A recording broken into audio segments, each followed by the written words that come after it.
as we turn right now on the corner of Central Park West to Sting. That's right, the musician Sting. Hi, Sting. It's great to see you. How are you? Nice to be here.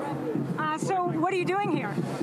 Well, I'm with the Indigenous group here, and they've always been at the forefront of this struggle, and I think it's right that they're at the front of it. Their message has always been the same: the planet's in danger, and you better wise up.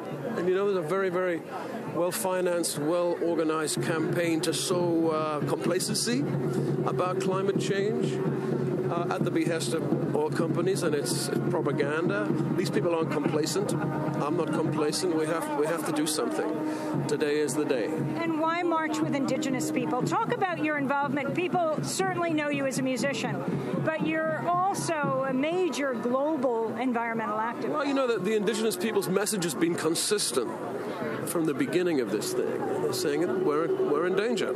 And what endangers them in their homelands endangers us here in New York City. It's the same planet. It's a consistent and very simple message, and that's why I'm with them today.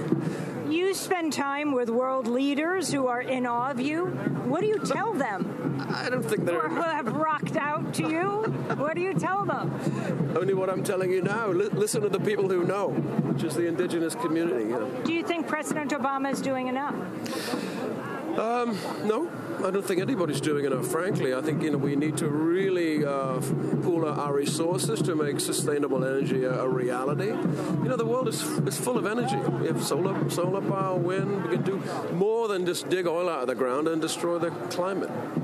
Britain, your home country, Britain? No, none of us are doing enough. None of us are doing enough. But we need government to step up to the plate. There's a UN climate summit on Tuesday. Your thoughts about that? There's concern about the level of corporate involvement. Yeah, well, a lot of corporations will pretend they're trying to save the planet and they're doing the opposite. So I have no patience with that kind of whitewash, but we've got to be careful. There is an interesting irony here as the gathering is here at Columbus Circle, and it's the Indigenous people of the world who are leading this march and will be passing the Christopher Columbus statue. We're joined right now by Sonia Guinansaka of Culture Strike. Did I pronounce your name correct? Yes, Sonia Guinansaka. So Sonia Guinansaka, you're wearing a T-shirt that says undocumented, unafraid, unapologetic.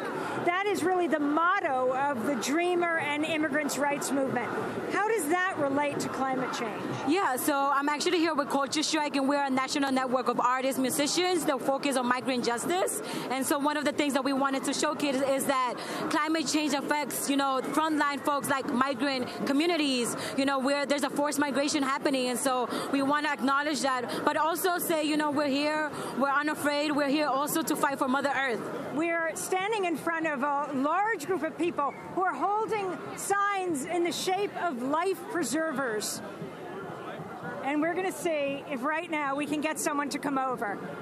Excuse me, can you come over? Can someone come over and talk about why you're here? Can someone come over and talk about why you're here?